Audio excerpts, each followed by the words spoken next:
নমস্কাৰ বন্ধুসকল আপোনালোক সকলোকে স্বাগতম জনাইছো মোৰ YouTube channel movies আপডেটলৈ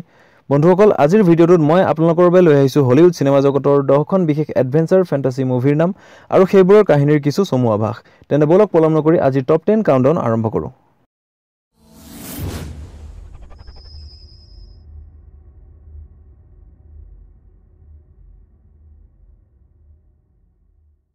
Number 10 Night at the Museum movie release হয় 2006 চনত কাহিনী আৰম্ভ হয় মিউজিয়াম এটাত নতুনকৈ ভৰ্তি হোৱা এজন নাইট সিকিউৰিটি গাৰ্ডক লৈ ভৰ্তি হোৱাৰ দিনৰে পৰা গাৰ্ডজনে উমান পাবলৈ ধৰে যে মিউজিয়ামত সংগ্ৰহিত প্ৰাচীন জীৱ-জন্তু আৰু ব্ৰঞ্জি প্ৰসিদ্ধ সেই বিশেষ চৰিত্ৰৰ মূৰ্তিসমূহ নিখা প্ৰাণ পাই উঠে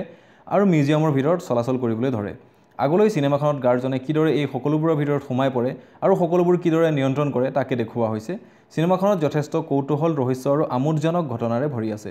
সিনেমাখনক IMDb ৰেটিং দিয়ে 6.4 out of 10 Number 9 The Golden Compass movie release হয় 2007 চনত কাহিনী এখন সমান্তৰাল ব্ৰহ্মাণ্ডৰ য'ত কিশোৰী লাইৰাৰ হাতত এটা বিশেষ কম্পাছ থাকে যিটোৰ সহায়েৰে যিকোনো লোকৰ ভূত ভৱিষ্যত চাব পাৰি ঘটনাক্ৰমে এটা ৰহস্যময়ী সংগঠনৰ দ্বাৰা লাইৰাৰ বন্ধু এজনৰ লগতে বহুতো কিশোৰী অপহৃত হয় এক ভয়ানক গৱেষণাৰ বাবে লাইৰাই হাতত থকা কম্পাছটোৰ দ্বাৰা জানিব পাৰে যে কিশোৰীসকলক ক'ত কোনে বন্দী কৰি থৈছে আৰু তেওঁলোকক ৰেস্কিউ কৰিবলৈ লাইৰাই যাত্ৰা আৰম্ভ কৰে উত্তৰ মেৰুৰ বৰফৰ দেশলৈ যাত্ৰা পথত লাইৰাই কাক লগ পায় আৰু কিদৰে কিশোৰীসকলক সংগঠনটোৰ পৰা মুক্ত কৰে তাকেই সিনেমাখনৰ শেষলৈকে দেখুওৱা হৈছে সিনেমাখনক IMDb ৰেটিং দিয়ে 6.1 out of 10 Number 8 Jumanji movie release হয় 1995 চনত যেতিয়া হঠাৎ এদিন দুগৰাকী কিশোৰীয়ে এখন চমৎকাৰী গেম বৰ্ড পায় আৰু সেইখন খেলিবলৈ আৰম্ভ কৰে তেতিয়া তাৰ পৰা দশক ধৰি বন্দী হৈ থকা এজন লোকক মুক্তি কৰি দিয়াৰ লগতে সূচনা কৰে অন্য এখন ভয়ানক জগতৰ য'ত কিশোৰী দুগৰাকীয়ে কিছুমান ভয়ানক পৰিস্থিতিৰ সন্মুখীন হ'বলগীয়া হয় আগলৈ কিশোৰী দুগৰাকীয়ে সেই ভয়ানক পৰিস্থিতিৰ পৰা নিজকে সুৰক্ষিত কৰি সেই জগতখনৰ পৰা বাহিৰ ওলাবলৈ কিদৰে গেমটো কমপ্লিট কৰে তাকে সিনেমাখনত দেখুওৱা হৈছে সিনেমাখনক IMDb ৰেটিং দিয়ে 6.7 out of 10 Number 7 Miss Peregrine's home for peculiar children movie release হয় 2016 চনত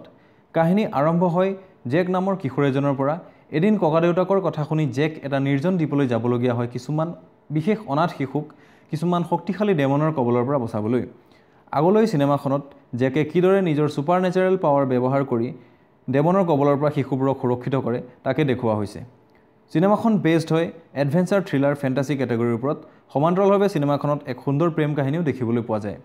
সিনেমাখনক IMDb ৰেটিং দিয়ে 6.7 out of 10 Number 6 Jack the giant slayer movie release হয় 2013 চনত বহুদিনৰ আগতে ইংলেণ্ডৰ কোনোবা এখন ৰাজ্যৰ ৰাজকুমাৰীৰ সৈতে জেক নামৰ এজন খেতিয়কৰ ল'ৰাৰ প্ৰেম হয়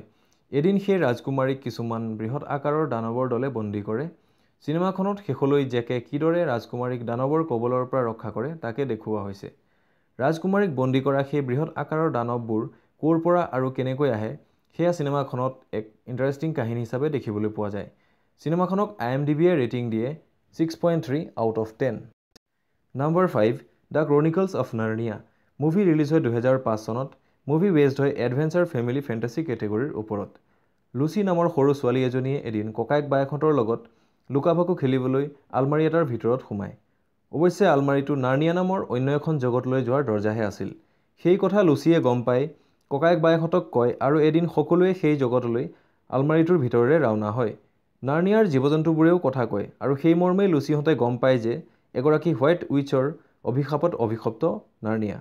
সেই অভিশাপৰ পৰা মুক্ত কৰিবলৈ আসলান নামৰ এটা শক্তিশালী সিংহৰ সহায় লৈ লুচিহঁতে হোৱাইট উইচৰ লগত যুদ্ধ কৰে যুদ্ধত কি হয় আৰু নাৰ্নিয়াৰ ভৱিষ্যত কেনে হয় তাকে সিনেমাখনৰ শেষলৈ দেখুওৱা হৈছে সিনেমাখনক IMDb ৰেটিং দিয়ে 6.9 out of 10 Number 4 Stardust movie release হয় 2007 চনত কাহিনী আৰম্ভ হয় ট্ৰিষ্টান থৰ্ন নামৰ ল'ৰাজনৰ সৰু গাঁওখনৰ পৰা গাঁওখনৰ সীমাত থকা দেৱালখনৰ সিপাৰে গাঁৱৰ কাকো যাবলৈ দিয়া নহয় কাৰণ সেই ভূমি হেনো অভিশপ্ত তালৈ কোনোবা গ'লে ঘূৰি নাহে এদিন ট্ৰিষ্টান থৰ্নে তেওঁৰ প্ৰেয়সীৰ লগত চৰ্ত লাগি তালৈ যাবলৈ ওলায় চৰ্তমতে দেৱালৰ সিপাৰে আকাশৰ পৰা খহি পৰা তৰাৰ টুকুৰা এটা 7 দিনৰ ভিতৰত আনি দিব আৰু তাইক বিয়া কৰাব কিন্তু ট্ৰিষ্টান থৰ্নে সেই তৰাৰ টুকুৰা বিচাৰি পায়নে আৰু কোন সেই টুকুৰাৰ সন্ধানত থাকে আচলতে সেয়া তৰাৰ টুকুৰাই থাকে নে আন কিবা সিনেমাখনৰ শেষলৈকে কৌতূহল আৰু যথেষ্ট ৰহস্যৰে ভৰপূৰ সিনেমাখনক IMDb ৰেটিং দিয়ে 7.6 আউট অফ 10 Number 3 হেৰি পটাৰ মুভি ৰিলিজ হয় 2001 চনত হেৰি পটাৰ এজন 11 বছৰীয়া অনাথ শিশু যি সৰুৰে পৰা নিজৰ খুৰাই খুৰীয়েকৰ বুজা হৈ দিন কটাবলগীয়া হয়। এদিন হঠাৎ যাদুবিদ্যাৰ স্কুল হগৱাৰ্টছৰ পৰা এখন চিঠি আহে হেৰি পটাৰলৈ সেই বিদ্যালয়ত শিক্ষা গ্ৰহণৰ আমন্ত্ৰণী পত্ৰ হিচাপে।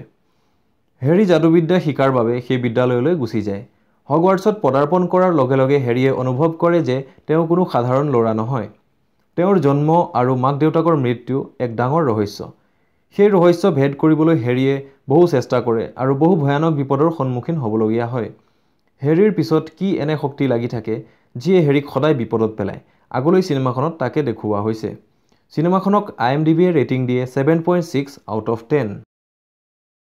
Number 2 Lord of the Rings. মুভিখনৰ ফাৰ্ষ্ট পাৰ্ট ৰিলিজ হয় 2001 চনত। কাহিনী আৰম্ভ হয় এটি শক্তিশালী ৰিং অৰ্থাৎ আঙুঠিৰ পৰা। এন্ধাৰৰ ৰজা চৌৰানৰ সেই আঙুঠিটো ছায়াৰ নামৰ এখন সৰু চহৰৰ ফ্ৰোডো বোলা যুৱকজনৰ হাতত পৰেহি। সেই আঙুঠিটোত অশুভ শক্তি নিহিত হৈ থাকে, যাৰ বাবে আঙুঠিটো যাৰ হাতত থাকে সেই লোকজন ক্ৰূৰ, লোভী আৰু শয়তানৰ দৰে হৈ পৰে আৰু আঙুঠিটোৰ মোহ এৰিব নোৱাৰা হয়। এদিন গেণ্ডাল্ফ নামৰ এজন শক্তিশালী যাদুকৰে ফ্ৰোডো নামৰ যুৱকজন আৰু 7জন লগৰীয়াক লগত লৈ আঙুঠিটো নষ্ট কৰিবলৈ যাত্ৰা আৰম্ভ কৰে এক বিশেষ স্থানলৈ। সেই আঙুঠিটো নষ্ট কৰি পৃথিৱীখনক এন্ধাৰৰ ৰজা চৌৰানৰ পৰা কিদৰে ৰক্ষা কৰে সেয়ে চিনেমাখনৰ মূল কাহিনী। চিনেমাখনৰ আৰম্ভণিৰ পৰা অন্তলৈকে যথেষ্ট ৰহস্য আৰু কৌতূহলেৰে ভৰপূৰ। চিনেমাখনক IMDb ৰেটিং দিয়ে 8.8 out of 10। Number 1 life of পাই। মুভি ৰিলিজ হয় 2012 চনত। কাহিনী আৰম্ভ হয় পাই নামৰ ভাৰতীয় যুৱক এজনৰ পৰা। পাই ককায়েক আৰু মাক দেউতাকে তেওঁলোকৰ প্ৰাইভেট জুৰ জীৱ জন্তুবোৰক লগত লৈ উত্তৰ আমেৰিকালৈ সাগৰীয় যাত্ৰা আৰম্ভ কৰে। সেই জীৱ জন্তুবোৰক আমেৰিকাত উচিত দামত বিক্ৰী কৰি তাতে ছেটেলড হোৱাৰ পৰিকল্পনা কৰে তেওঁলোকে। কিন্তু দুৰ্ভাগ্যবশতঃ যাত্ৰাপথতে মাজসাগৰত তেওঁলোকৰ জাহাজ দুৰ্ঘটনাত পতিত হয়। সেই দুৰ্ঘটনাত পায়ে মাক দেউতাক ককায়েকৰ লগতে জীৱ জন্তুবোৰকো হেৰুৱাবলগীয়া হয়। পায়ে কোনোমতে এখন সৰু নাৱত উঠি সাগৰত ডুবাৰ পৰা ৰক্ষা পৰে। কিন্তু নাওখনত কেৱল পায়ে উঠা নাছিল। ৰিচাৰ্ড পাৰ্কাৰ নামৰ তেওঁলোকৰ জুৰ হিংস্ৰ বেংগল টাইগাৰটোৱেও প্ৰাণ ৰক্ষাৰ বাবে নাৱত উঠেহি। শেষলৈকে চিনেমাখনত পাই আৰু হিংস্ৰ বাঘটোৱে এখন সৰু নাৱত কিদৰে সাগৰৰ মাজত কেইবাদিনো কটায় আৰু অৱশেষত দুয়োৰে প্ৰাণ কিদৰে ৰক্ষা পৰে তাকে খুব সুন্দৰকৈ দেখুওৱা হৈছে। চিনেমাখনৰ মূল অভিনয়ত আছে বলিউডৰ খ্যাত অভিনেতা প্ৰয়াত ইৰফান খান। চিনেমাখনক IMDb ৰেটিং দিয়ে 7.9 আউট অফ 10। তেন্তে বন্ধুসকল, আশা কৰোঁ মোৰ আজিৰ ভিডিঅ'টো আপোনালোকৰ ভাল লাগিল। পুনৰ এক নতুন ভিডিঅ'ত লগ পোৱাৰ আশাৰে আজিলৈ বাই বাই, টেক কেয়াৰ।